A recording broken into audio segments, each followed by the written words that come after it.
Hello, Aries, Sun, Moon, Rising, and Venus signs. Kamusta po kayo? Sana po nasa mabuti kayong kalagayan. Welcome back po sa Star Tarot. At kung bago po kayo rito, welcome din po kayo. And please subscribe, like, share, and leave me a comment po kung nakaresonate kayo. Thank you. So, tignan natin. Ay, sorry, nagalaw. Tignan natin anong mga messages, energies, no? Para sa inyo this week.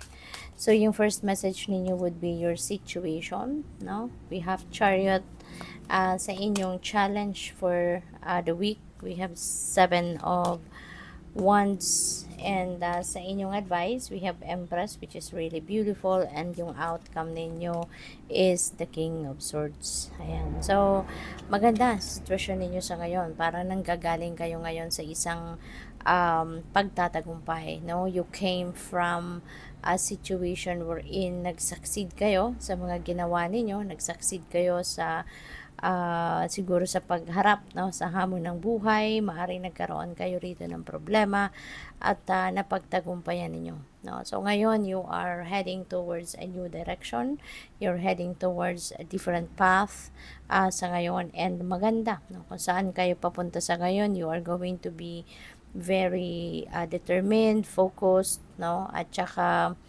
mas ano kayo, mas confident na kayo ngayon about yourself, mas assertive kayo kasi galing nga kayo sa tagumpay, kaya mas ano kayo ngayon, mas maganda ang inyong pakiramdam na parang iniisip ninyo ngayon na wala ng problema na hindi mo kayang solusyonan, 'di ba? Kasi mas matatag ka na ngayon, mas matibay ka na, mas marami ka nang natutunan, 'di ba? Mas ano ka na ngayon, learned kumbaga, and seasoned na kayo in terms of different situations, no, sa buhay. At ang challenge ninyo is 8 of Wands. Ayan. So, yun nga lang, no, siguro may tendency kayo rito na pwedeng magmadali, no? May tendency kayo rito na pwedeng mag-rush kayo kasi merong mga opportunities na papadating, merong mga balita na papadating na it might require you, no, to act faster, no?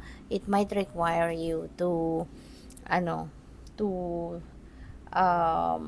decide right away, no? Yung parang hindi kayo ngayon pwedeng magpatumpik-tumpik pa, hindi kayo pwedeng magpahinga muna, yung gano'n, no? So talagang mabilisan, no, ang transition ng mga bagay-bagay sa ngayon, at baka dahil galing kayo, 'di ba? Galing kayo sa pagtatagumpay. So for sure, you've exerted a lot of effort, no, sa kung ano man ang pinanggalingan ninyo yung sitwasyon. Kaya po pwedeng sa ngayon, medyo gusto lang sana ninyo na pahinga muna, mag-lay low muna, no? Pero, kaya yun, baka ito yung challenge ninyo sa ngayon, na kailangan ninyong magmadali, kailangan ninyo mag-take action agad-agad sa panibagong mga opportunities na dadating, kasi baka wala ito, it might slip away from you, 'di ba? Agad-agad.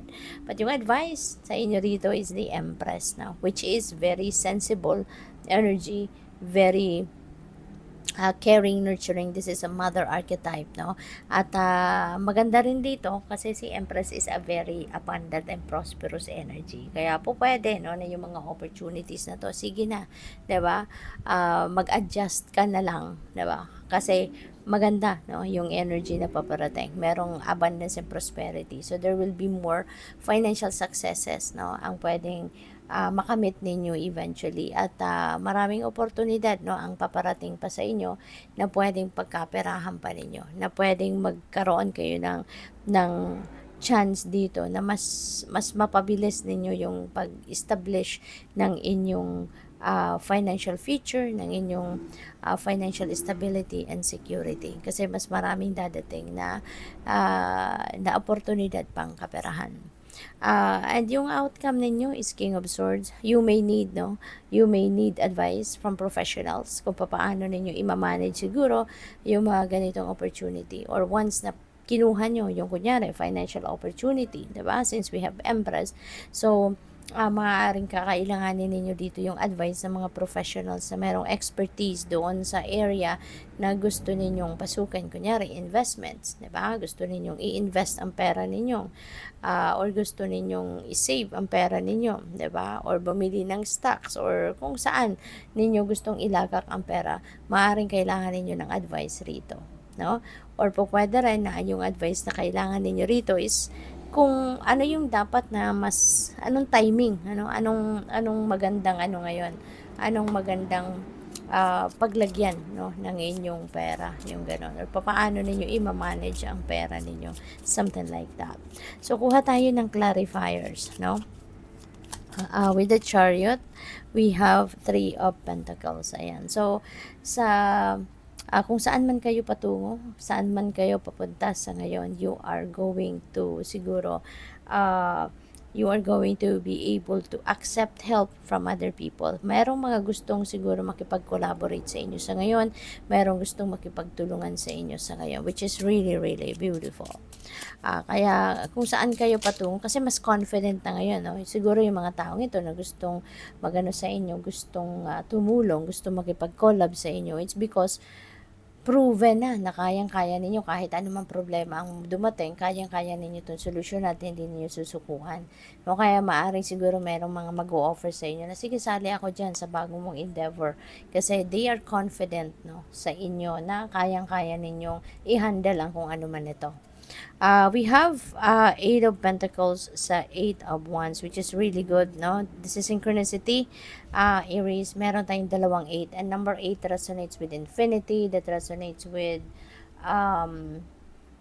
resonates with material and financial success, no? Kaya meron kayong talagang maganda siguro ngayon magiging sitwasyon ninyo pagdating sa inyong kaperahan. And we have number 88, no? 8 of Wands and 8 of Pentacles, diba? So na-double na yung energy ninyo rito of 8. So ano to?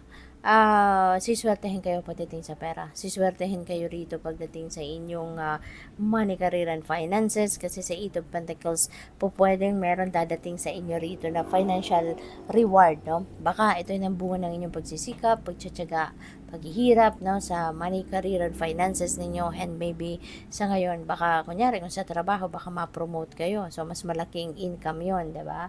Or baka mabigyan kayo ng bonus, pay raise, mga ganon. So, you will be definitely financially rewarded, no, sa effort na ginawa ninyo rito, lalo-lalo na pagdating sa inyong trabaho. Sa Empress, meron tayong 6 of Wands. Ayan. So, you know what? Kaya kayo mabibless ng mas marami pang financial blessings, mas marami pang pera, no, na pwedeng dumating because hindi kayo nakakalimot magbigay. Hindi kayo nakakalimot mag-share ng blessings ninyo. Kasi meron kayong financial success na makakamit. Si 6 of Wands is tagumpay, that is victory. At kung ano man ang reward na makuha ninyo in the form of money, sinishare ninyo yan or isi-share ninyo yan sa iba. Hindi mo lang yan sasarilinin, hindi lang yan para sa'yo, but you are going to share that with other people. Kaya, eto, no, mas lalo pa kayong i-bless. Kasi 'di ba, the more you give, the more you receive. Kaya mas lalo pa kayong magtatagumpay sa buhay, mas lalo pa kayong magkakaroon ng mas marami pang biyaya kasi nga hindi kayo madamot, no? Sa King of Swords, we have the Devil. Ayan. So maybe kung sino lalapitan ninyo rito na professional, no, na nahihingaan ninyo ng tulong, that could be isang Capricorn, no? So maaring isang Capricorn dito ang tutulong sa'yo. So, good luck. And, at this point, I would like to say thank you, no, for supporting my channel, Aries. Thank you for being here. Maraming salamat sa inyong suporta, sa inyong pag-subscribe. At kung hindi pa kayo nakaka-subscribe, mag-subscribe na po kayo. At maraming salamat din sa mga donasyon, no, na sinisend nyo, yung nagpapadala ng super thanks, maraming salamat. Pati na rin sa mga hindi nag-skip ng ads, maraming salamat din po for your support. So, we have endings. The cycle is over. It's time for you to make a change. You know, there is a rebirth coming up. It's time to say goodbye. So, this is, pagbabagong buhay, no? Paglilinis, decluttering your life, then siguro ang gagawin ninyo kasi ganun talaga. no? When there is ending, there is beginning. Meron kayong meron kayong sisimulan mga bagong ganap sa buhay, creation energy. Ito si Empress, no? Kaya most likely meron talang mga paparating na bago ninyong pagkakaabalahan, and in order for you to welcome that energy, you need to release something, no, sa buhay ninyo. Let go muna yung mga bagay, mga pinagkakaabalahan ninyo na hindi naman na necessary, no, mga hindi naman na nakakapag bigay sa inyo ng positibong epekto, no? Wala nang, kumbaga, it's just clutter sa buhay mo na parang dumi na lang siya, parang kumukuha na lang siya ng space, no, sa buhay ninyo. But not necessarily na nakakatulong pa siya sa'yo. Kaya maaari ngayon you are going to put an end to that, kung ano man yan, no? So tignan natin kung ano pa yung messages para sa'yo. We have fertility. Si Empress is also fertility energy. Kaya most likely, ang iba sa inyo dito talaga, siguro, you are, kung hindi man kayo buntis, no? Kung hindi man kayo buntis, baka you are dealing with someone dito na baka buntis, or baka sila yung magbubuntis, no? Pwedeng ganun, kamag-anak ninyo, kapatid ninyo, kaibigan ninyo, yung ganun. Or, this is something, no? Kung ano man yung ipinagbubuntis ninyo sa ngayon, ano man yung kunyari, you are nasa gestation period, kumbaga, no? Baka meron kayong inaalaga ang plano, baka meron kayong nurture, no, na plano sa ngayon, no? And that could be related to money, that could be related to negosyo, no, na baka meron kayong iniisip na gawing negosyo sa ngayon, at maaaring yan ang inaalagaan ninyo, yan ang kinukultivate ninyo, yan ang pinaghahandaan ninyo, no? So tingnan natin kung ano pa yung inyong mensahe. We have kindness, live with compassion, open your heart to all life forms, be an angel with hands. Ayan. So para kanina na-mention ko na napaka matulungin mo, napaka nagsishare ka, hindi mo sinasarili ang mga biyaya na dumadating sa'yo, no? So ito yon, no? You are living with compassion. Masyado kang compassionate. You are being helpful. You're being supportive of other people, no?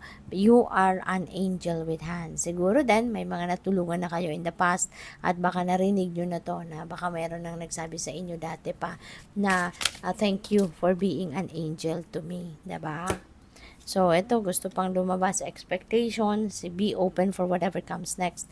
It might be the music your heart's been waiting to hear. Ayan. So, siguro, meron kayong mga expectations na makukuha mo na sa ngayon, dadating na, diba? Kung ano man itong ine-expect mo, regardless sa kung ano mang area of life ito connected, good luck sa iyo and congrats. Kasi, kung ano man ang ine-expect mo, yan ay dadating. No? So, final message ninyo, Aries. We have Mirror Guardian, take time to reflect. Okay? Sa lahat ng mga kaganapan sa buhay ninyo, take time to reflect. Magnilay-nilay ka, magmuni-muni ka, para nang sa gayon, ma-assess ninyo or ma-reassess ninyo ang mga sitwasyon ninyo, at para na mas kung may mga decision making kayo na gagawin, mas makakapag-decision kayo na maigi, makakapag-diskarte kayo ng mas maayos, no? If you are going to look at your situation on all four corners. Good luck. Thank you for watching. Love and light. Namaste.